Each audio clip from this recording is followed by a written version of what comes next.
So our next panel will be co-moderated by Hazel Olson-Dorf and Rikki Nathanson. This panel is on transfeminism and the potential for narrative change. Hazel is, let me introduce the moderators first, and then I'll turn over to them to introduce the panelists. Hazel is a content creator at Outright. They support Outright's communications team in writing, developing, designing, and coordinating Outright's digital communications. Hazel is particularly interested in queer storytelling and its potential to create profound social change. They have a degree in peace and conflict studies from Pitzer College with concentrations in media and queerness. I just learned this about Hazel. How do I get a degree in queerness? Do I have one?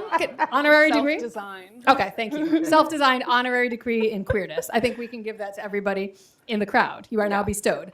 Thank you, Hazel. And we also have co-moderating with us Rikki Nathanson, who is the senior advisor to Outright's Global Trans Program. She's based in the DC area, and Rikki brings a wealth of experience in global trans advocacy, as well as a long track record in the business management and nonprofit sectors. She is a winner of many accolades, including Outright's Filipa de Souza Award in 2019, before she worked for Outright. And she was also in that year ranked among the 50 most influential African LGBTIQ activists. So we're really excited to have them co-moderating. We have a couple panelists who are going to be on the Zoom screen this panel. So Hazel and Rikki will be introducing those in the room and those on the Zoom. Thank you. Thank you. Thank you so much. Thank you. So hi, everyone. My name is Hazel Olson-Dorf. I'm the social media coordinator here at Outright. I'm really excited to be here to talk about narrative change with our wonderful panelists and my co-moderator, Rikki Nathanson. So jumping right into short bios, Leigh-Ann van der Merwe is a South African transgender woman, feminist activist, public health scholar, and national commissioner in the South African Commission for Gender Equality, contributing substantially to transgender health in South Africa. She's also the founder of the Social Health and Empowerment Feminist Collective, down there at the end. Joining us virtually, Roché Kester is a poet, performer, and LGBTIQA+ activist from South Africa, involved in policy and legislative change around hate crimes victims and survivors. She works as the Advocacy Program Officer at the Forum of the Empowerment of Women. Joining us on stage, Lilit Martirosyan is a trans woman, human rights defender, and trans rights activist from Armenia. She founded Right Side Human Rights Defender NGO, the first Armenian trans community-based organization in the South Caucasus, dedicated to improving the lives of trans people and sex workers through legal and social reforms. Finally, also joining us on Zoom, Aida Marukyan is an Armenian queer feminist activist, researcher specializing in grassroots community-based advocacy for LGBTQ women, prioritizing community well-being in all activism efforts. She is a team member of the Armenian LGBTQ+ organization Queer Sista Platform. Thank you, Hazel. So this morning, we'll be having a discussion with our four panelists who are part of a joint program at Outright being implemented by the Global Trans Program and the LBQ program. And this really is a project which we have called the Transfeminist Narratives Program. In this program, we've brought together LBQ and trans groups to strengthen cross-movement building and to co-create effective transfeminist narratives. By doing this, we seek to build strong support networks that will foster connections and strengthen collective advocacy efforts between trans and LBQ groups. By joining the forces, the trans and LBQ organizations can increase their impact and reach a wider audience, generating greater support. This collaboration between trans and LBQ organizations will allow for a broader range of experiences and perspectives to be heard and shared, demonstrating that the seemingly singular attack on trans and LBQ women's rights attack the very core of feminism. The project has brought together 10 organizations paired by country, and these countries are Armenia, that we have in the room, Colombia, South Africa, that we have in the room, Vietnam, and Zambia. The partners are made up of 5 with a trans focus and 5 with an LBQ focus, surprise, surprise, that are working in partnership to develop successful narratives to counter the anti-gender and anti-rights rhetoric. This project aims to, number 1, strengthen allies between trans and LBQ groups that are affected by the exclusionary discourses and the policies advanced by the anti-rights groups. Also, it aims to improve transgender leadership and capacity to advocate for inclusion in democratic processes within LGBTIQ and feminist movements themselves. And finally, we hope to create successful and test strong trans feminist narratives to address the most important issues for our communities. The panel today comprises 4 of these partners, 2 trans and 2 LBQ from South Africa and Armenia respectively, who will speak to their experiences and perspectives on the effect of the anti-rights actors in their country, as well as, hopefully, time permitting, give us examples of what they plan to do to counter this onslaught. So diving straight in, we're going to start with 2 of our virtual participants, that is Roché and Aida, and they will set the stage for us. And the question, and I limit you to 4 minutes only to speak. I cannot see you wherever you are. So can you tell us a bit about the current issues facing lesbian, bisexual, and queer women in your country? And Roché, we'll start with you. Good afternoon, everybody from South Africa, and everybody in the room there in the US and everybody online. My name is Roché Kester. My pronouns are she and her. I'm based in Cape Town, South Africa at the moment, but my organization, which I belong to, is called Forum for the Empowerment of Women, and we work on a national and also regional level. And so, Rikki, that's quite a difficult question to cap in about 4 minutes, but I'll try my best. I think one of the most fervent reasons that my organization exists, and our particular focus being on lesbian, bisexual, and queer women, particularly Black lesbian, bisexual, queer women, is that at the advent of the origin of FEW, there was a huge influx and a huge number of hate crimes that existed within our communities. And so this is not to say just in suburbia, but particularly in the township spaces. And so for many of you who do not know the landscape of what South Africa looks like, it's very nuanced in the fact that you do get a geographical perspective of it being very let's say economically well off on one side, but on the other side we have extreme levels of poverty, economic marginalization, and also then influence with the fact that there is a complete traditional and also religious factors that focus, that hand in our communities. It puts our LBQ women at risk. So as I said, the advent of FEW was started with that notion. We had many murders, particularly in relation to lesbian, bisexual, and queer women. And so this comes with the movement from decriminalization of LGBTI issues in South Africa to now the freedoms that our constitution heralds. But what we had seen was that these cases were very extreme in terms of the desecration of body, in terms of the mutilation of lesbian and bisexual and queer women. And so in effort to counter those particular violences, FEW was started. And I think as much as we've gained a lot in relation to making waves and kind of fighting back on these kinds of violences, they still exist for LBQ women. I sit on particular committees and coalitions, and I'll give you an example of one, particularly known as the National Task Team in South Africa. So this is an entity that focuses specifically on hate crimes, and we work in conjunction with the Department of Justice, but also the National Prosecuting Authority to monitor and escalate hate crimes on a monthly basis. At this stage in South Africa, we have about 30 hate crimes, and the predominance of that occurs in Gauteng, Johannesburg, where our organization resides, particularly within the township space. So we see a lot of LBQ women that are attacked by people within their neighborhoods, people that are known to them, people that know that they are, that they are out in terms of either their orientation or whether they be gender not diverse in terms of their queerness.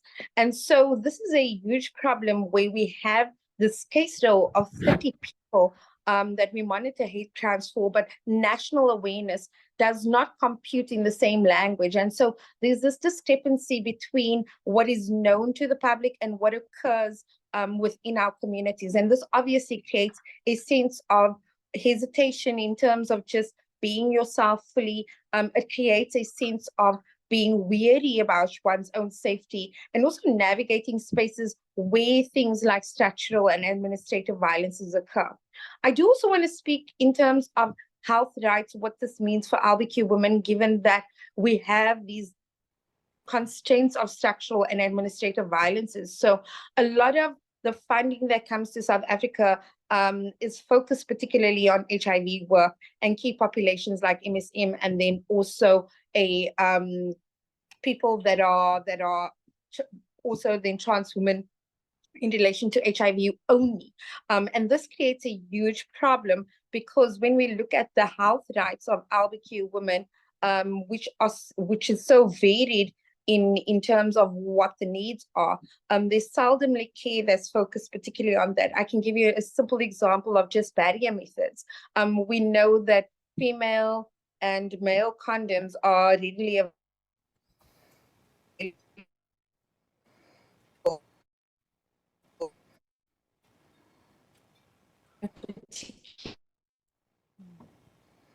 We seem to have a poor connection, Roché. And in terms of sexual and reproductive health, not something that's really available at IQA plus clinics. And so this means that if the IQ, they have to, this is that they have a lot of themselves. Yes. Perhaps we can move, Roché. I think if you can hear me, do you want to stop and we move on to Aida in the meantime while we get you back? I think she just dropped off. Yeah. I think we'll just move on. Aida, do you want to go ahead? Yeah, sure. I hope you can hear me properly. Hi, everyone. I am Aida. So allow me to give you a little bit of context. So in the context of Armenia's war with Azerbaijan, the concept of preserving the nation has dominated political, social, and cultural discourses, and often framing the survival of Armenia as dependent on the strength of the church, family, and so-called proper Armenian morality, which is upheld through these institutions. This emphasis on self-preservation has always been tightly tied to heteronormativity, with non-heterosexuality historically viewed as male. Women in this context are erased from non-heterosexual discourses, imagined exclusively as heterosexual, and most importantly, as reproductive mothers. The Armenian patriarchal kinship system enforces this by viewing women's sexuality as something controlled by male relative, stripping them of sexual agency. So women's sexuality always bound to male desire and control, making it impossible to imagine a woman desiring another woman within this framework. So this systemic erasure and control of women's sexuality reinforce the heteronormative structures that exclude LBQ women from both the national narrative and the broader discourses on sexual identity and sexuality in general. So LBQ women's struggle are deeply political, shaped by the intersection of misogyny and homophobia that policies our existence both within society and even within LGBTQI+ and feminist spaces. LBQ women remain largely invisible. Our experiences are usually sidelined in the narratives that prioritize cis, male, and heteronormative perspectives.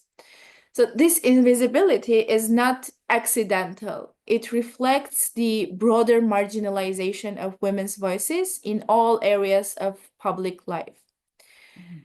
We as LBQ women are subjected to violence and discrimination that is both gendered and is rooted in our sexuality, including domestic abuse, sexual violence, and corrective rapes, also other corrective measures that aim to enforce heterosexual norms. So patriarchal institutions, including the family and the states, actively participate in this violence, whether through forced marriages, restrictive gender roles, or lack of legal protections. Additionally, anti-gender narratives further weaponize this oppression, framing LBQ women as threats to the traditional family and national values. These narratives aim to erase LBQ women's identities entirely, positioning us as enemies of morality, culture, and reproduction in general. So this is shortly about LBQ women's situation in Armenia. Thank you very much. Yeah, thank you so much, and hopefully we can get Roché back on the Zoom soon. This next question is for our panelists on stage with us. What are some of the main issues facing the trans communities in your countries? Lilit, we can start with you and then move on to Leigh-Ann. Thank you so much. Thank you, Outright, for invitation and for organizing with, this wonderful meeting. I'm Lilit Martirosyan, the founder and president, Right Side Human Rights Defender NGO. Our organization focuses transgender and sex workers community in Armenia. We raise transgender. Slower. We raise transgender issue in Armenia. My colleague Aida already said about the context how happened right now in Armenia, but right now I will say more about transgender and sex workers community.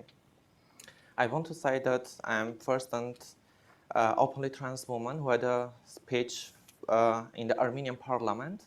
And after this, of course, very dangerous of my life, I leave from the country because the many nationalistic groups, the churchmen, the homophobic and transphobic persons want to kill me, kill my mother and brother. Unfortunately, I didn't have any support from the government because the government focused right now to solve ongoing conflict with the Azerbaijan and Armenia.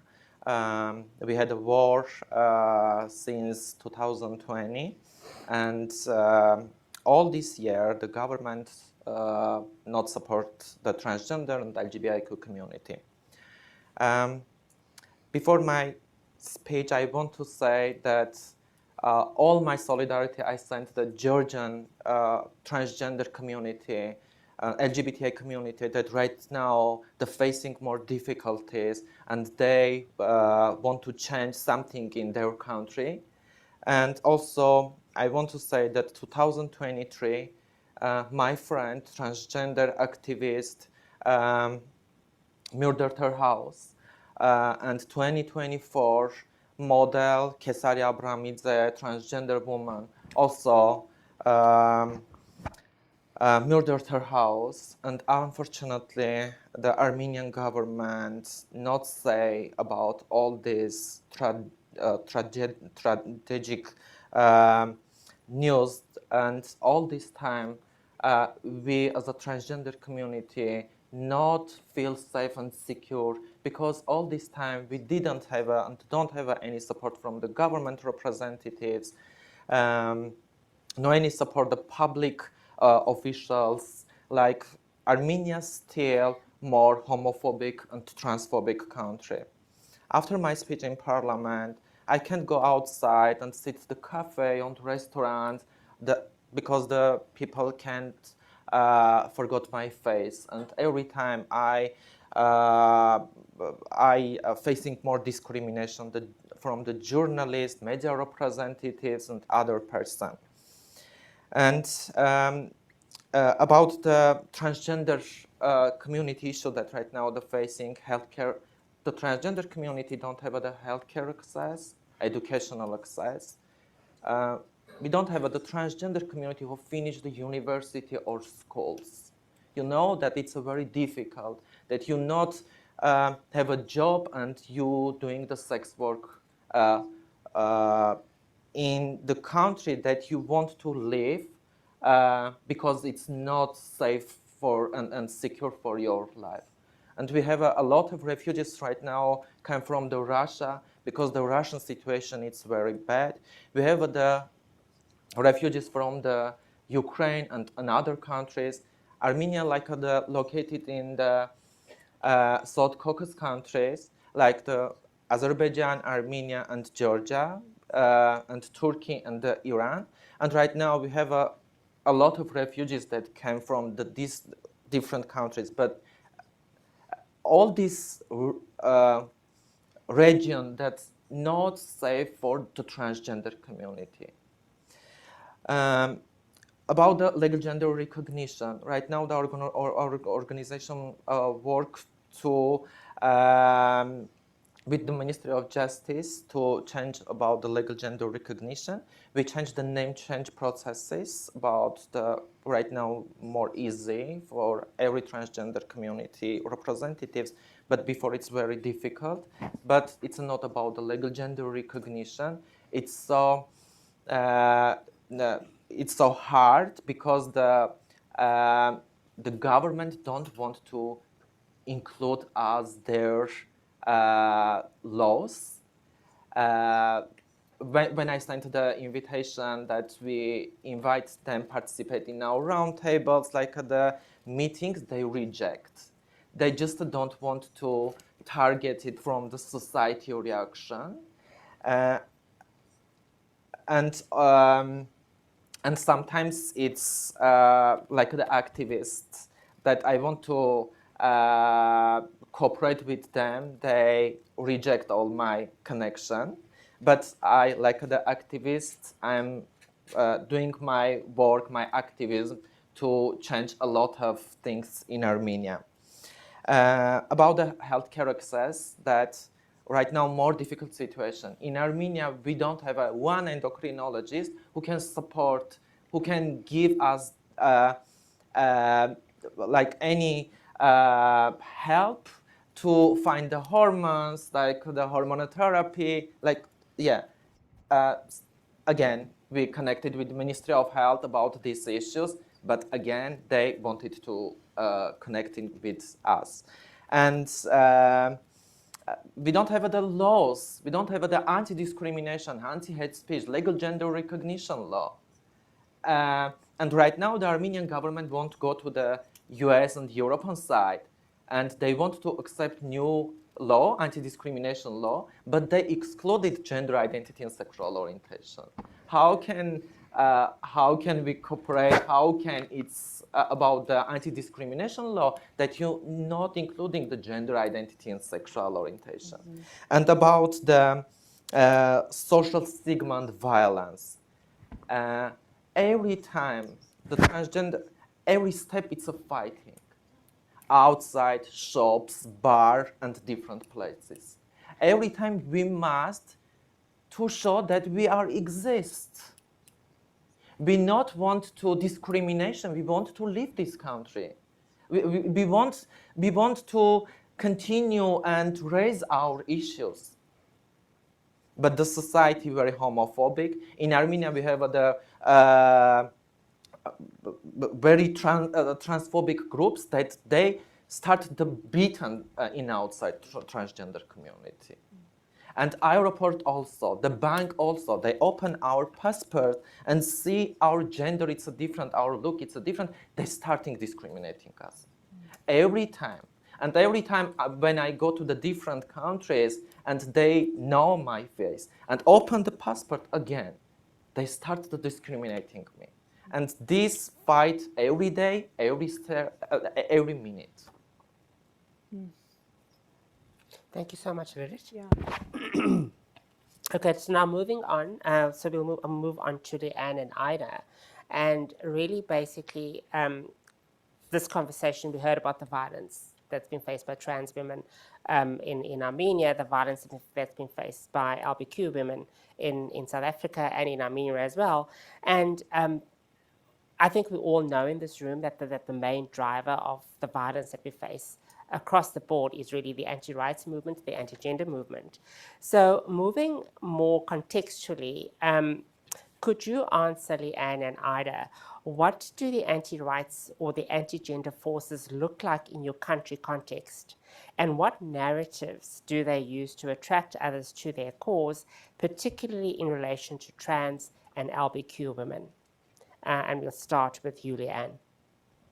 Oh, don't you want Aida to go first? No, I think start with you, because Aida's just spoken, so you can go first. Okay, thank Thanks. you. So thank you outright. Thank you everyone for the opportunity to be here. I think you can all hear me. It's for me. It's just really funny how how some of these developments has taken place, because we're now at a point where we're talking about LBQ and trans narratives. But I just want to say these are not new narratives, that they've been around forever. And so that context is very, very important. I remember in 2012, there was an LBQ organization in South Africa that put out a call for participation in a feminist political school. And one of the requirements was that a person would have to be born as a woman and socialized as a woman. And that was put out, right? And so we responded to that and tried to engage with the organization because, it's apparently, very apparently trans exclusionary.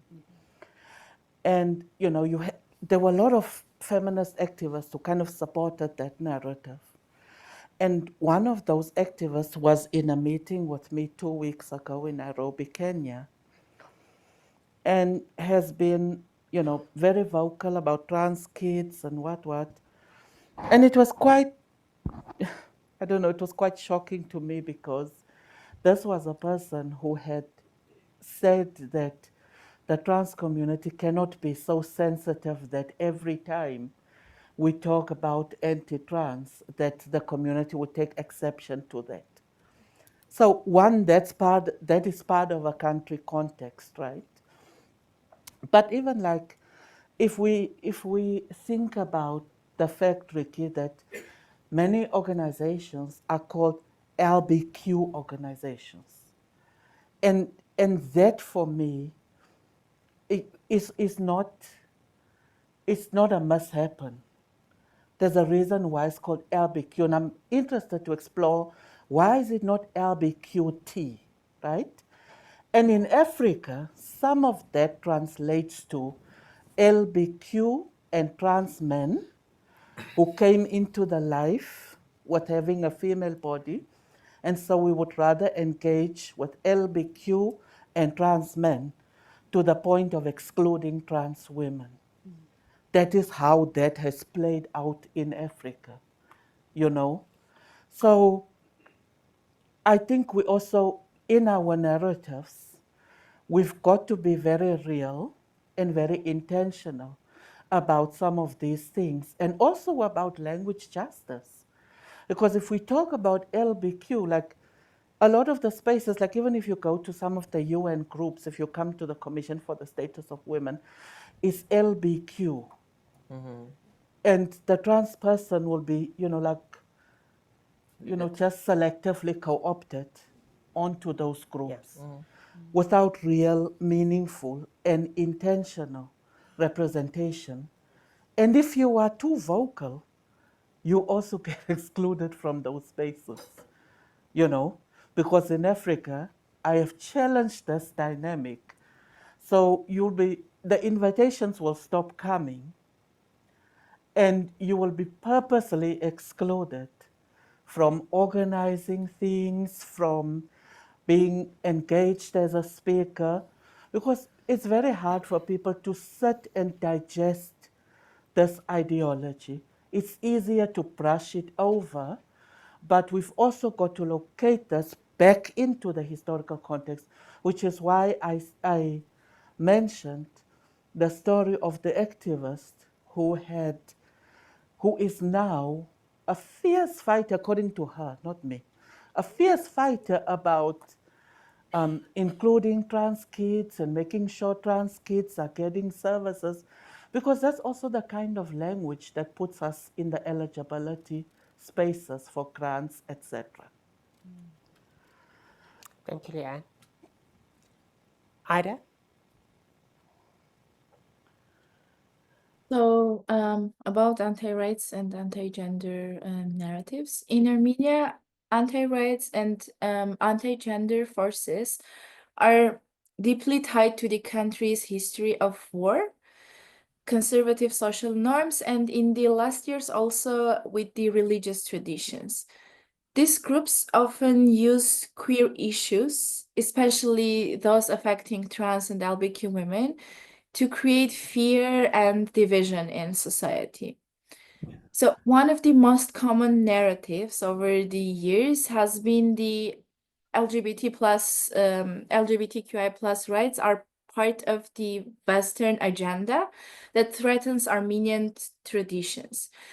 So these groups argue that this agenda promotes so-called gay propaganda, which are claimed to weaken the traditional family structure.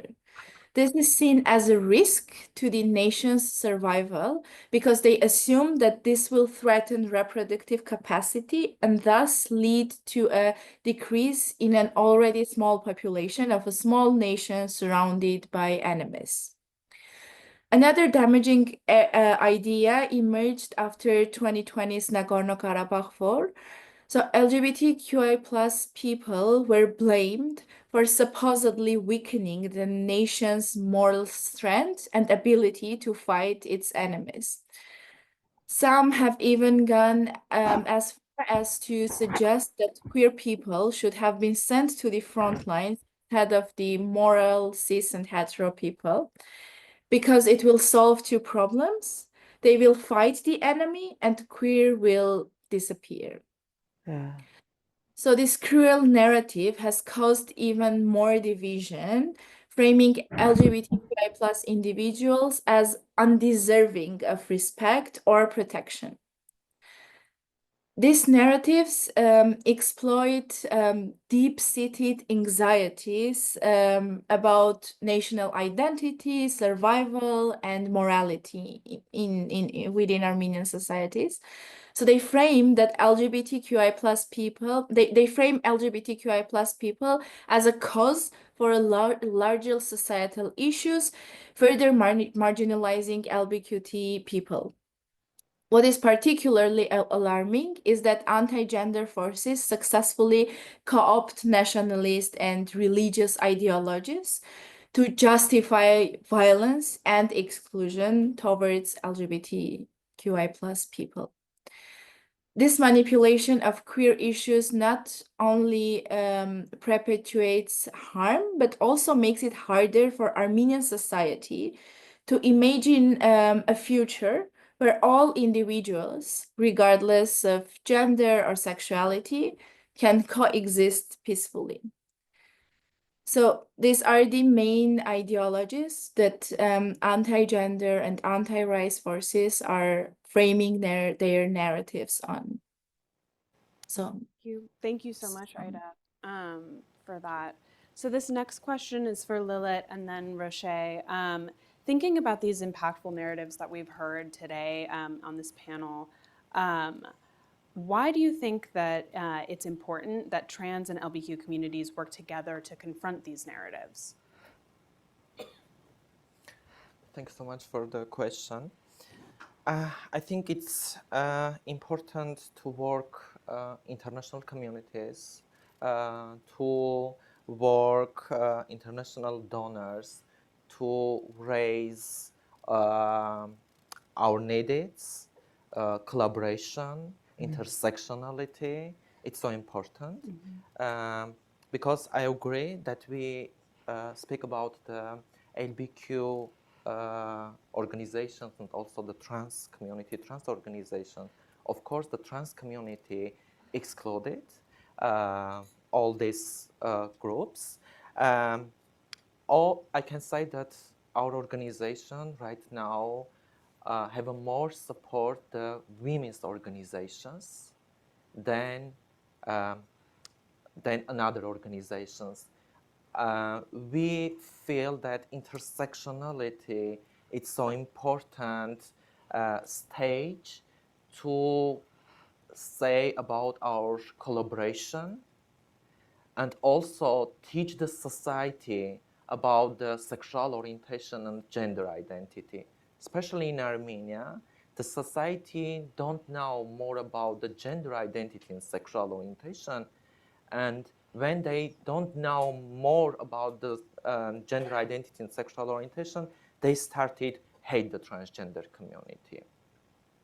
And also our voices is so important. I'm here to raise the transgender community needs, issues, and also I wanted to that every trans person speak our problems. Of course, the different governments don't give more opportunities to the transgender community.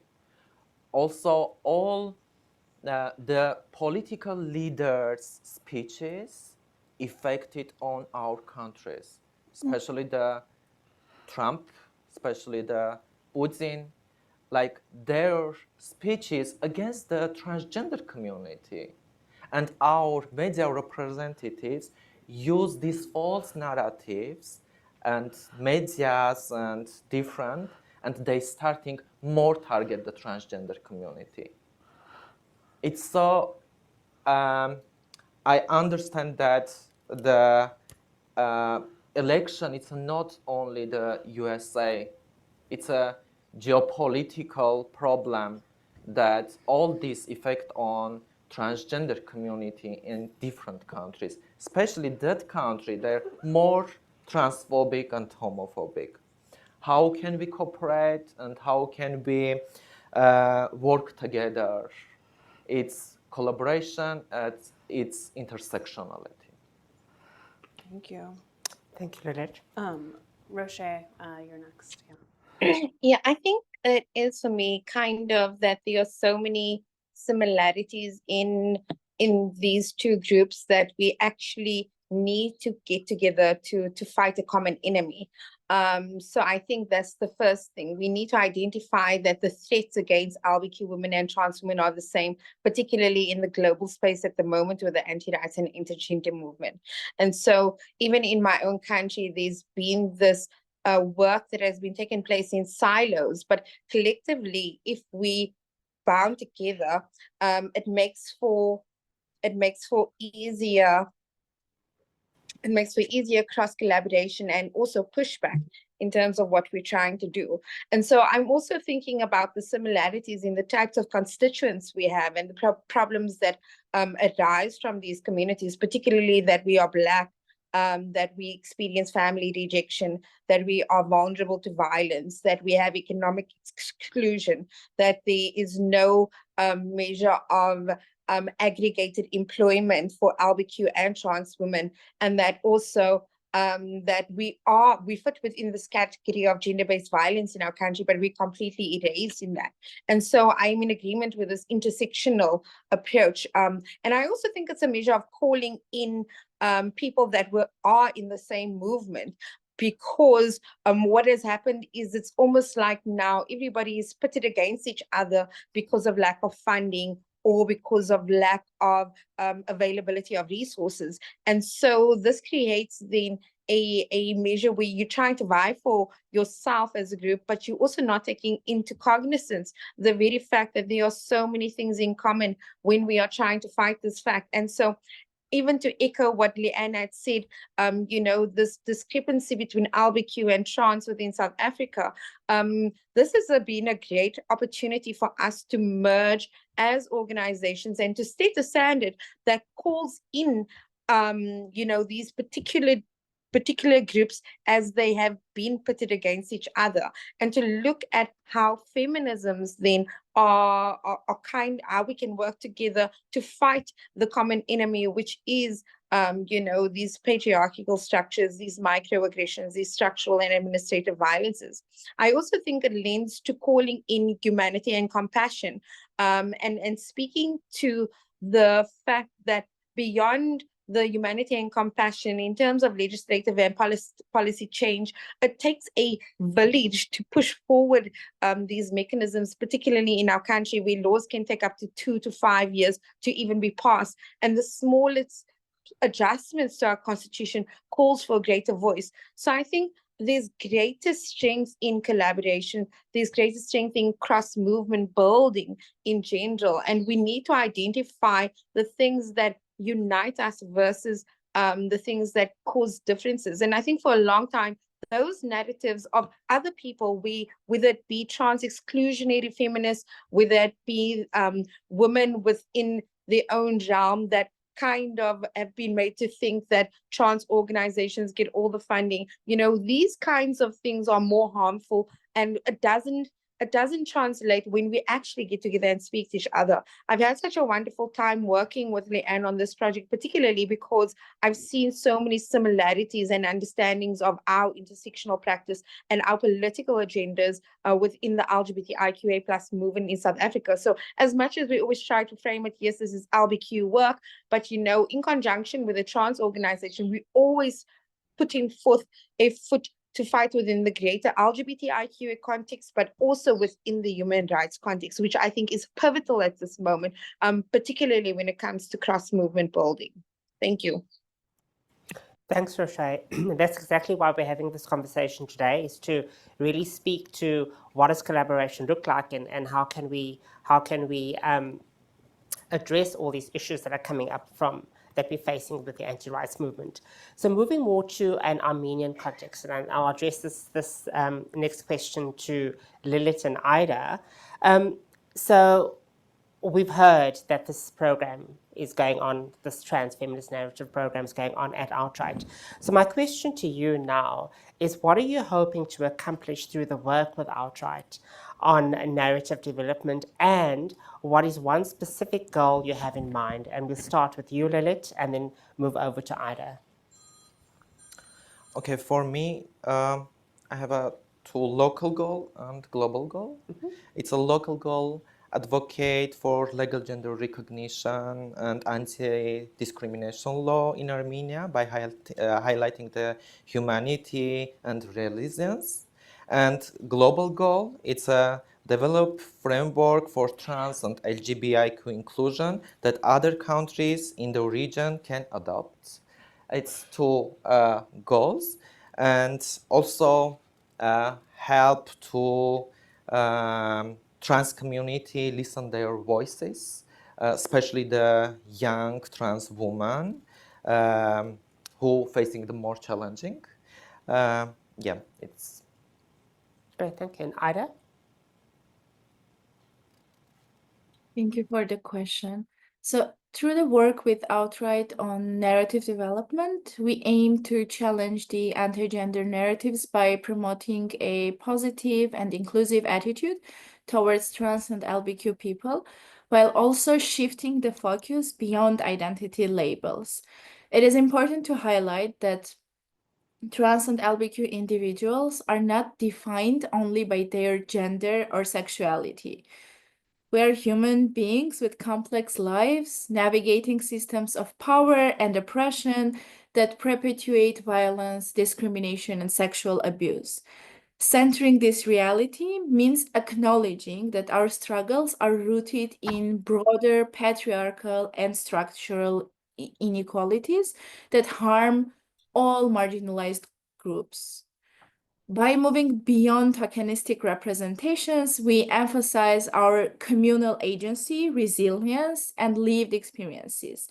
making visible the interconnected systems that shape our lives.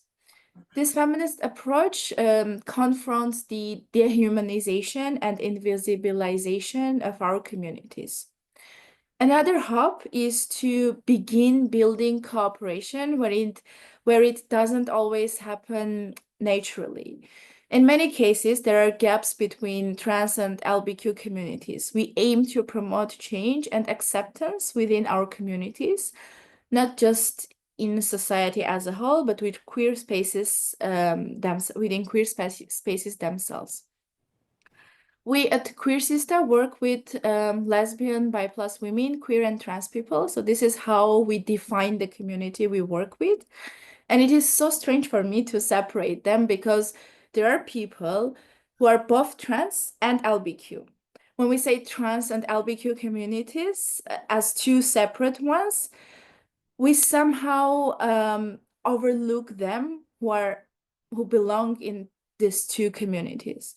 So I believe there is a need to reconsider the understanding of who is trans. Sometimes we notice very binary and heteronormative understanding of who is trans. Non-binary and gender diverse people usually receive messages that they are not trans enough. They don't belong to the trans community. Also, we need to reconsider who can be LBQ. So here also we have a very cis hetero understanding. What about trans people who are also lesbian or bi? So we need to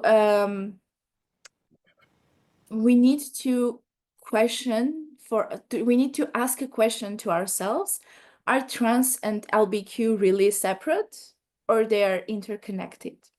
So often these same harmful ideas that come from outside can be shown up within our communities. So we believe that addressing these internal challenges is just as important as fighting external anti-rights narratives. Thank you. Thank you so much, Ida. I completely agree.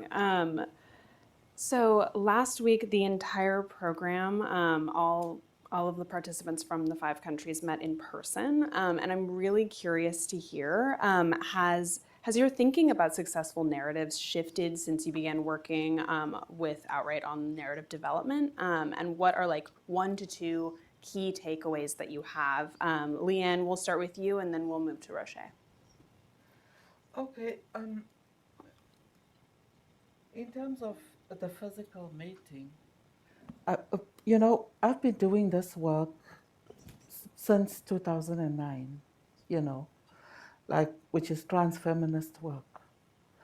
And, with all due respect, none of this is new to me. My organization was founded in response to trans men telling trans women, go over there and do a beauty pageant or sex work. Because that's what trans misogyny looks like in Africa, right? Mm-hmm. And so you have to have narratives to respond to that. Mm-hmm. I do think in terms of the physical meeting, it was nice to learn from other contexts, other country contexts, because not all of our contexts are the same. When I started doing this work, it was the contradiction was so glaring, where in Latin America you had a vibrant movement of trans women, particularly around anti-violence work and HIV. Not the same was true for Africa. And I also do think that the development of these things is largely a reflection of society in general.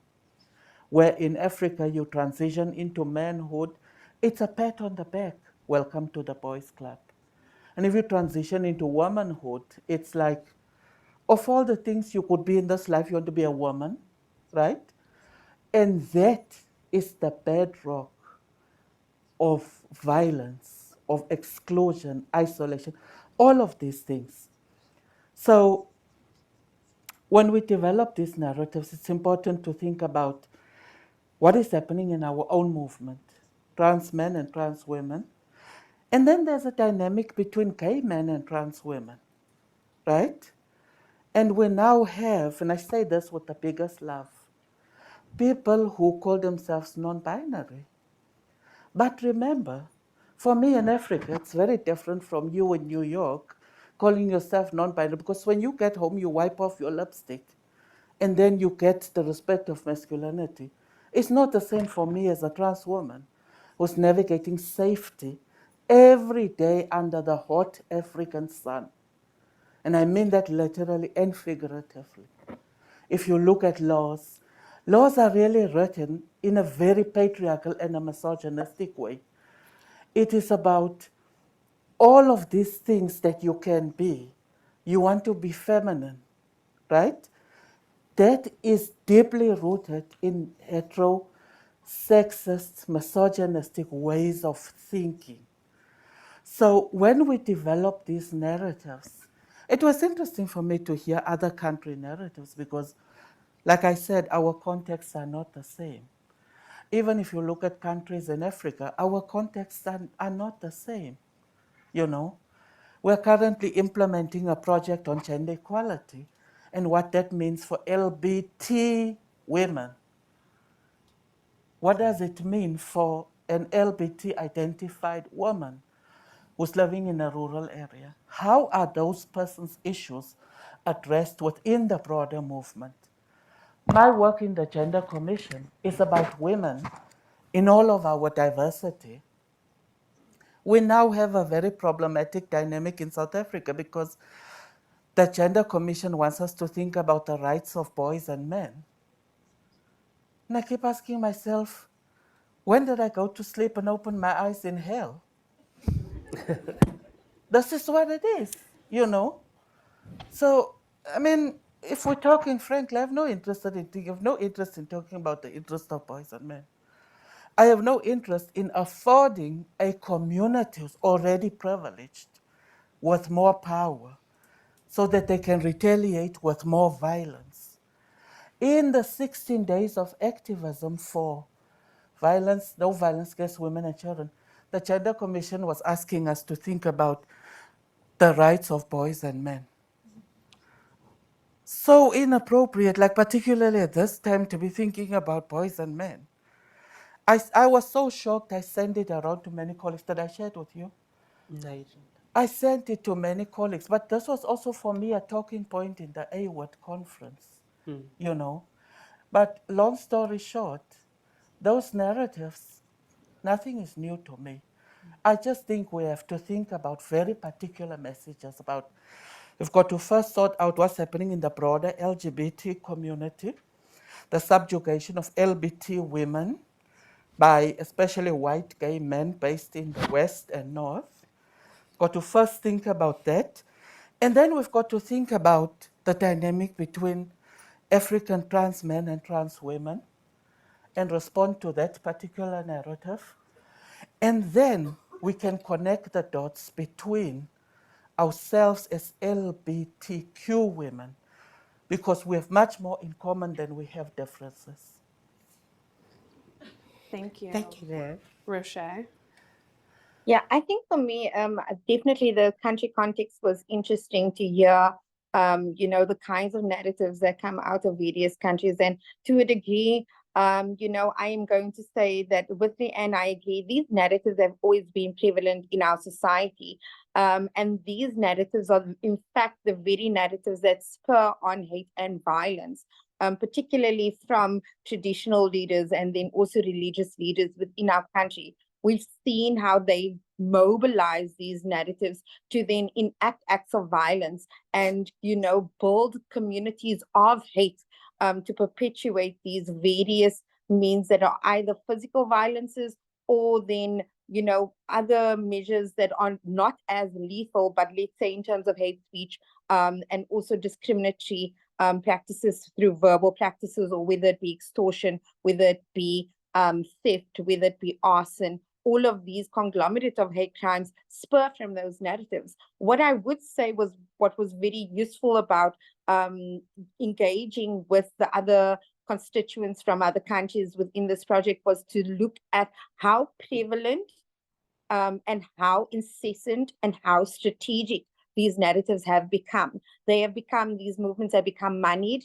They are generated at such a rapid speed that I feel that we have almost let ourselves down in not being as proactive in relation to that. I think for a long time, particularly even in South Africa, we've taken for granted that we have such a gay constitution, and we've become a bit relaxed. And I think now, instead of just these preventative approaches, rather the reactionary approaches, we need to look at more fervent preventative approaches to see how we combat these narratives at the same prevalence, at the same speed, at the same inundation in society, and how we shape these measures of representation of LGBTI persons so that they echo humanity, that they echo compassion, that they echo dignity within our society. Because I think, these narratives of hypersexualization, of perversion, of,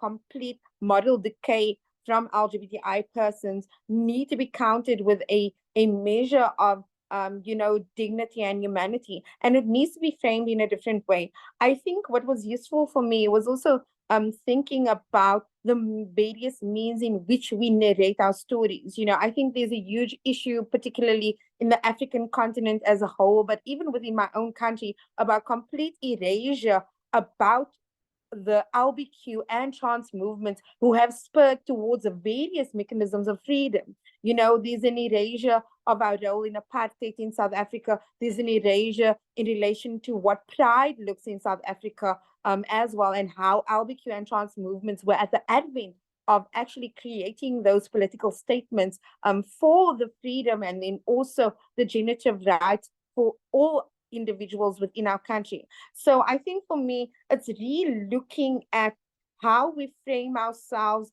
in a way that takes us out beyond the ways we've already been operating, to be inventive about archiving our histories, be deliberate about inserting ourselves within our country context and even in our regional context, and also to be deliberate in the way in which we move forward collectively and shaping a humanitarianism that is built on various intersectional practices, so that we perpetuate measures of safety, access, and dignity holistically. I also think it's brought into context the various ways in which we can, at the same speed, even just on social media platforms, what's astounding to me, particularly during Pride Month or which is in South Africa during October, for very political reasons, and then also within the US Pride Month, which is in June, to go on the internet and see how fervent the hate narratives are against LGBTI people, and how you literally have to do a deep dive to uncover the positive, celebratory, queer joy narratives, and how we've let that overpower an inundation of the digital footprint as a whole. But I'm also speaking about mainstream media within South Africa, particularly also. There's always an issue of portraying us as crying or dying. We're the markers of violence. We are the markers of being assaulted. This is the only way we frame our lives. We've really gotten to the point of empowerment, where we look at what queer joy looks like, where we look at what empowerment mechanisms look like, where we say we do not just want to be departmentalized in the Department of Health and Home Affairs, but when we say we want land rights, we want to think about food sustainability and food security for queer people. We want to think about queer elders and what that looks like in an economic mainstreaming and a political mainstreaming in all spheres of government and all spheres of society. And I think this insertion of narrative needs to be as holistically powerful as all of the preventative and reactive measures that I've done before. So I found this project very useful, and I'm excited to embark on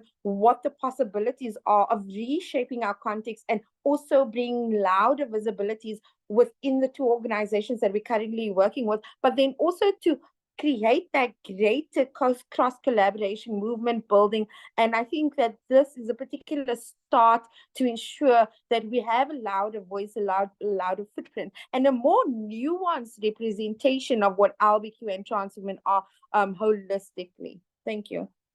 Thank you, Roché. That was so powerful.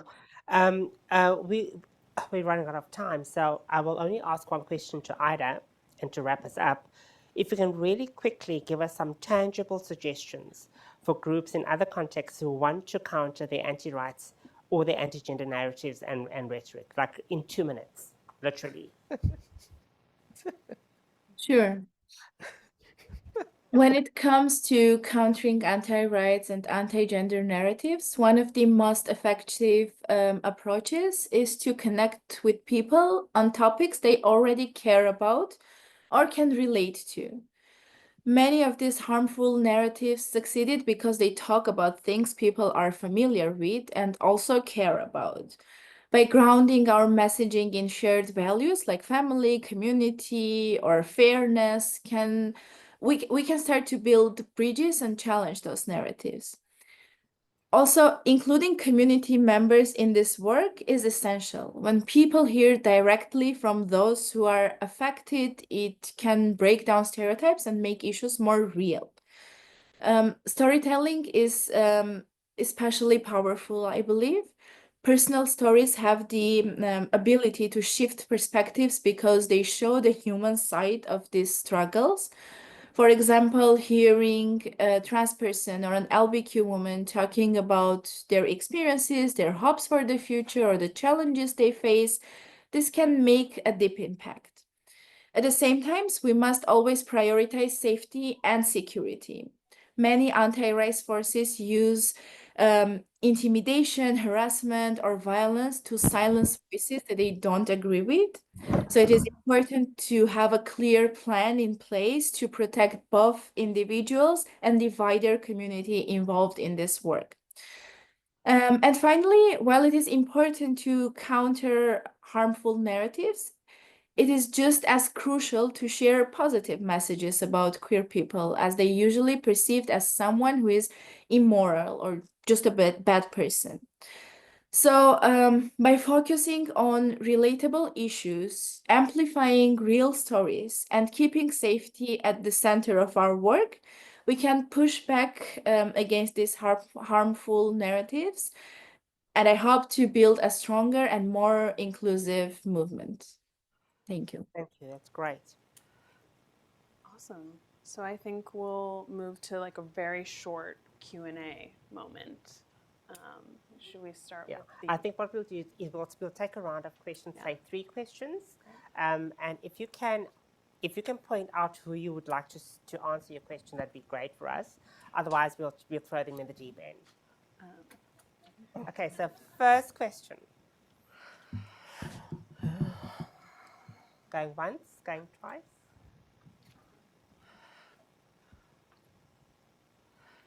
Hello, my name is Angel. I would like to know your point of view about the narratives about gender-affirming healthcare.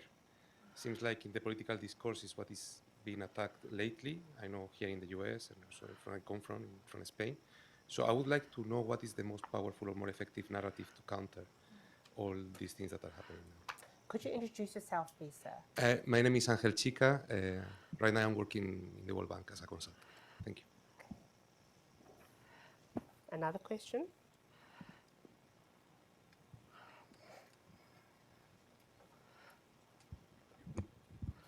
Hi, my name is Caroline. I work at Global Giving Foundation.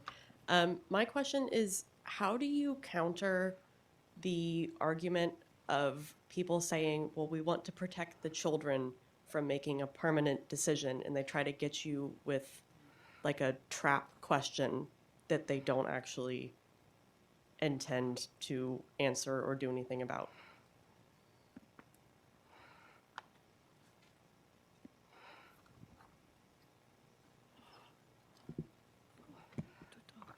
Hi, this is Madhi or Madhura, and I work as the senior global researcher at Outright. And my question to any of you, all of you, is one of the things that we have been grappling with is looking sort of not being able to anticipate some of the anti-gender backlash.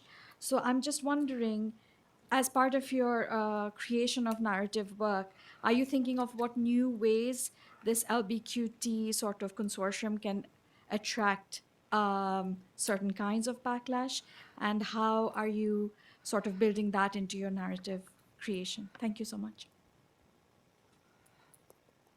Can we take one last question from Sure, yeah, Samantha? thanks, Rikki. Samantha Jacobins from Outright. This is really for Lilit and Leigh-Ann. But in sort of rethinking our narrative and our approach to counter narratives, what place do you see for the inclusion of discourse about detransition and people who have detransitioned, right? And then not necessarily looking at it in such a negative way as it is, sort of portrayed by the opposition. Thank you. Okay, thank you. So, yes.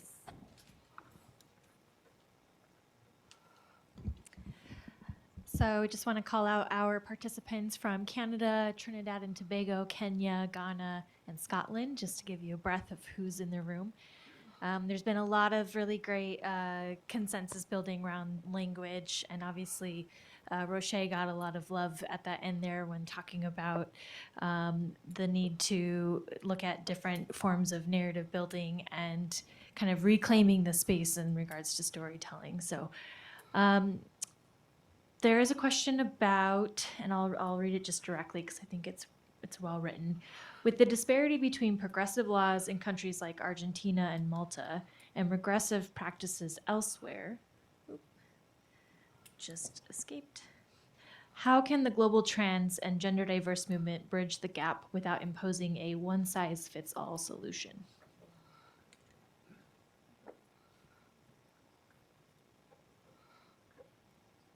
Is that the only question?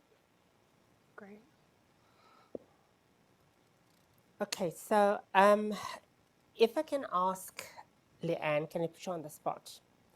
Can you attempt to answer the question on gender-affirming healthcare, and Bridget with the inclusion of the discourse on detransitioning, because I think those two are really connected, coming from a trans perspective. Right. Thank you. So in terms of gender-affirming healthcare, it's important to realize that narratives are not just narratives and that they have practical implications. For a very long time, cis-het white, I don't know if I want to call them feminists, but academics like Germaine Greer, Sheila Jeffries, Janice Raymond, who wrote The Transsexual Empire. Those kind of narratives, they don't just float around in the air. They have real life policy implications for people on the ground. And I'm very worried because that is starting to spill on the African continent recently with what Chimamanda had said, Which was? that trans women are trans women. What does that mean, right? We've got to grapple with that narrative and what it means. And so I really want us to be very sober about the fact that, those persons are more likely to be taken seriously on the basis of them being white academics writing from the ivory tower versus me and my personal story from Africa. And so for me, this issue of gender-affirming health, I get the feeling that with the new president of the US, we don't know what that's going to mean, one, for this particular nation, and also being, the big brother to the rest of the world, what it's going to mean elsewhere. And so one of the things that we have to think about is going to be very strategic about how we can insert ourselves in other discourses, in global public health. Because the HIV moment has been useful in its own ways, right? We've gotten in South Africa policymakers to think about, if we implement HIV care, why is it important to also think about, designing interventions that are inclusive of gender-affirming care, the provisions of hormones at the very least. So it's an interesting time for global politics, and we just really don't know about how we are going to advance these narratives. But I also just want to really put the spotlight to say that these narratives are going to be critical in, pushing forward in policy spaces, how laws are made and how they are implemented. In terms of detransitioning, it's become a very problematic narrative in the North, and African policymakers and leaders have unfortunately picked that up and ran with it. Insofar as I'm concerned, everybody and anybody should have the autonomy to decide about what happens to their body. I just don't find it useful about the way in which that is weaponized against the rest of the community to say that, look at this person. This person is crazy. At one moment she told us she wants to be a woman, and now she wants to turn back. That is how that narrative is used in Africa. The same is also true about the movement on depathologization. What does that mean? Because depathologization is also something that comes out of a language that comes out of the North and the West. But we've also got to think about what does it mean in terms of negotiating care in a country like Kenya or Uganda or Ghana,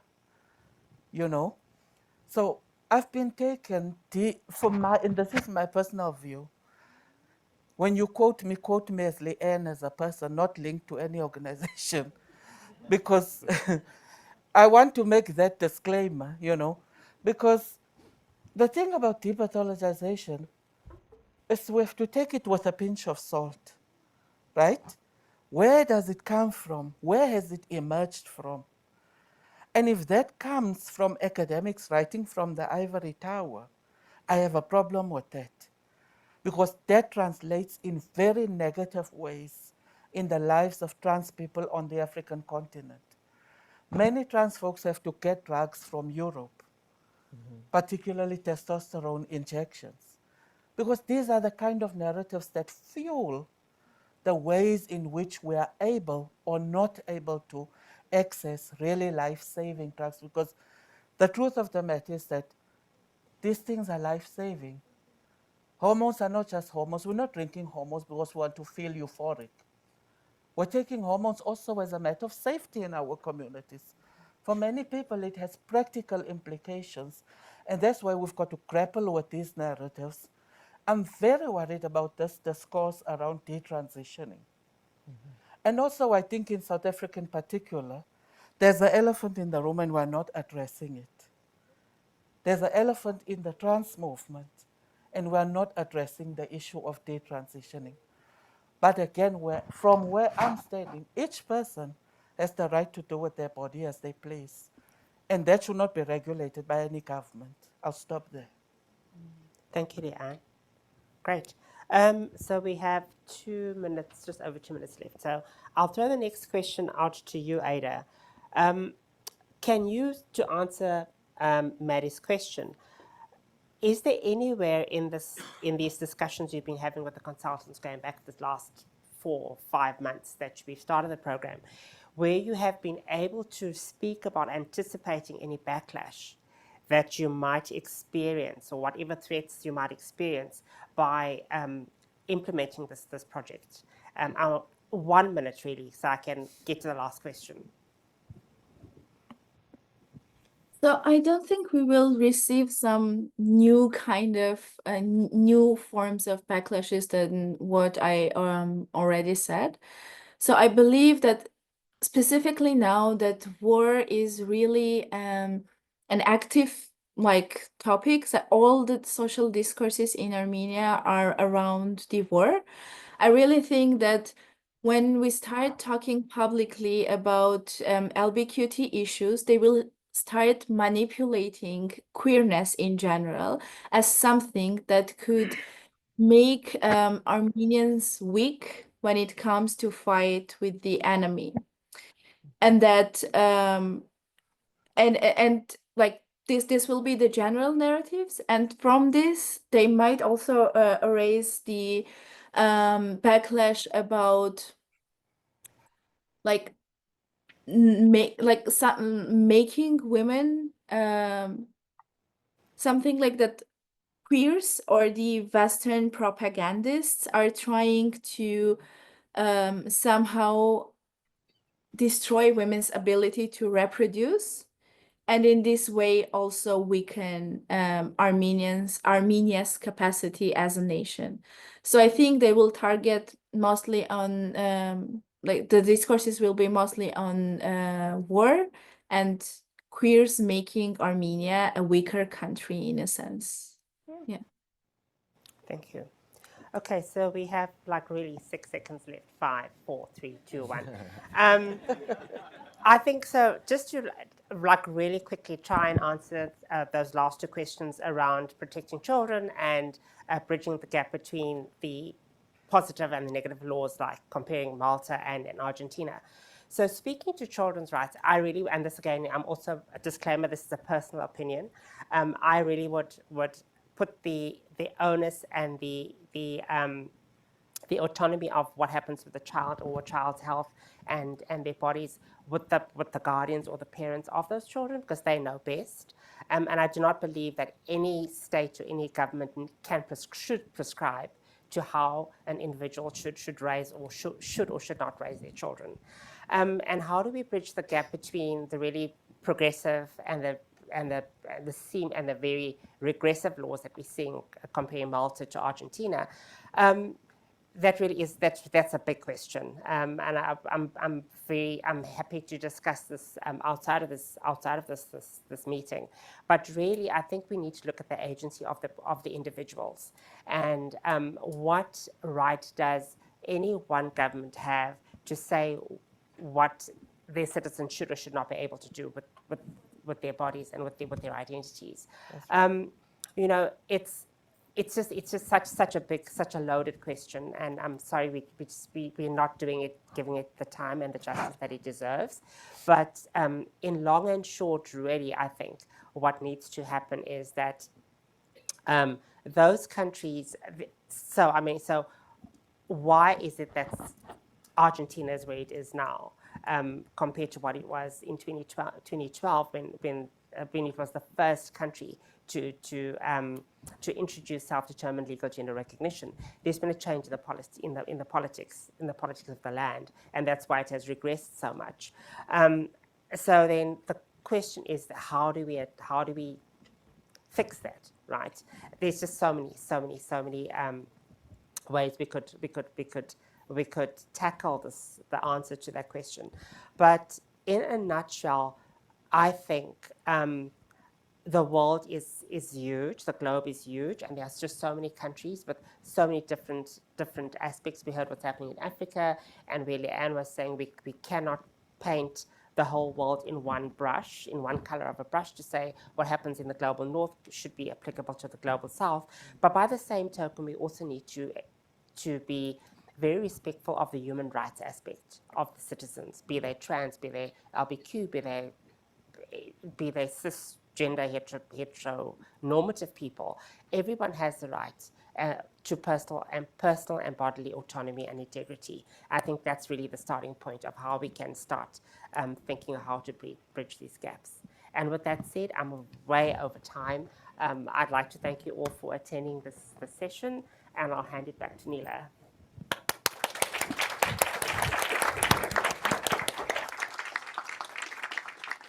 Thank you so much to the panel. There is literally and figuratively a lot to chew on in this discussion, and a lot more to chew on outside.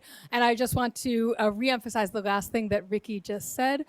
Personal autonomy and bodily integrity, these are the issues that tie us all together as LBQ women, as trans people, as women, and as humans. So that's what we need to push for. So let's do that over lunch. One note, if you are vegan, please see the catering staff to find where the vegan lunches are. And everybody else, you can take your lunch and you can bring it inside the room and eat here, or eat in the hallway or over where the elevators are. There's kind of limited seating. So again, if you need seating, come and see a member of our team to figure out where you can do that, but you can come back into the room. Thank you, and we will see you again promptly at 1:40.